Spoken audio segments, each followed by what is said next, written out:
All right, there's so much happening in the world of pop culture. It's really hard to keep up with it all, and that's why we have our friend here, Lauren from My 1027, from Joey and Lauren in the Morning.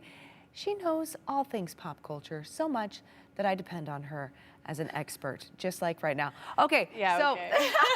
Lauren, I have to pump you up, girl. That's okay, I love it. All right, but first, though, we're going to talk about pickleball. Can I be really transparent with you? I'm very slightly versed on exactly what pickleball is. Okay, so you haven't played pickleball then? No, I don't think I have. Okay, so it is, first of all, the fastest growing sport in the country right now. Yes, a lot of people are picking it up. So I better learn. Yes, you may want to learn. It might be a little too cold right now, but you can still learn. So I call it like jumbo ping pong or like mini tennis. It's kind of a cross between the two. Okay, I got you. I know what this is. Okay. All right. So I have played pickleball, and really right now why it's trending is because not only is it the fastest growing sport in the country, but also it's all the injuries are on a huge rise right now. So pickleball injuries are a huge thing right now because people are straining their legs or their shoulders a little bit. And I unfortunately have a horrible story. Last summer, I was playing pickleball with my father-in-law.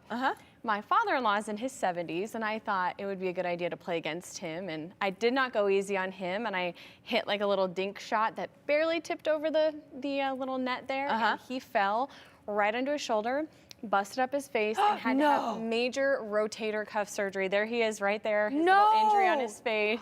Lauren, that's your fault? You did that to your father-in-law? That's my father-in-law. That's Kip. Oh, Lauren. Love him. And he has since forgiven me, thank goodness. I was going to say, is this your public apology to Kip? This is. I'm so sorry for what I did to your face and your shoulder.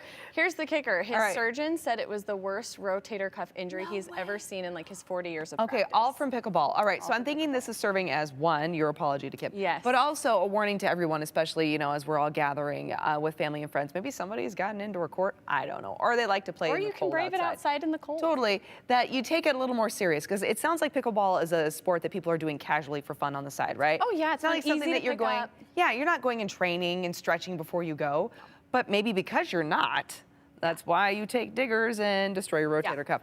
Don't be like me. How about that? Okay. And speaking of Thanksgiving, what is your favorite Thanksgiving side? Oh, I love stuffing. I'm a stuffing person. Now, homemade or stovetop? Homemade. Really? Okay, I like the box stuff. Okay. I really do. Oh, I'm not knocking the box stuff.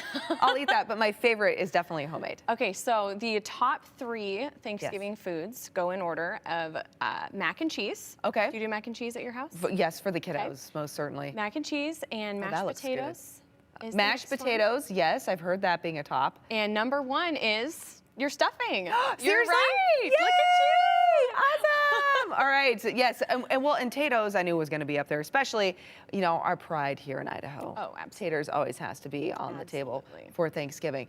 All right. Now, some of the most unpopular Thanksgiving foods I think I've heard of too, though, are cranberry sauce.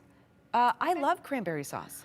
I'm on the cranberry sauce. It's got to be like the gelatin stuff that you still like looks the stuff like in the can. Yeah, it jiggles. It looks so fake. It's like it's like a jelly can on your table. It's so good. And when it's left over, it goes so nicely on a sandwich, I think. Yeah, absolutely. Yes. All right. So we're all gathering too. We talked earlier about topics to talk about with your family, kind of like safe conversation pieces, right? Because we all know we're kind of in a polarized time right now. You got to be careful about what you're chatting with, and especially with those bonds that you don't want to break, and that means so much to you, right? A lot of controversial things that can be discussed over the Thanksgiving feast, which you don't want. Yes.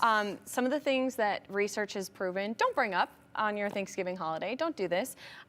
Number 3 is any calorie or food intake comments. Okay. So don't look at your cousin Carol and say, wow, that's your 3rd piece of pumpkin pie. Just seriously. don't do that. Yeah, Let people eat what they want. That's rude. Okay. And the other one is going to be religion and then politics. Politics. Yep, absolutely. And honestly, in my opinion, those are always no's.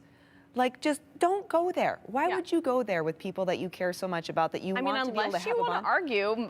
And unless you want to, you know, risk, you know, severing really important ties, just don't. I don't know about you. I'm going to sit down on Thursday and I'm going to look at everybody and say, all right, who'd you vote for? That's what I'm going to say. Yeah, Lauren's like, not a good idea, right? And then I'm going to take the pie and I'm going to run. I'm going to take the pie with myself and just run and leave. Yeah, no, just don't. You know, just come from a place of love, no matter in what you talk about. I like it. Yeah. Lauren, thank you so much. Of course. You know I adore you. And for Thanksgiving, I'm so thankful for you and Joey, by the way.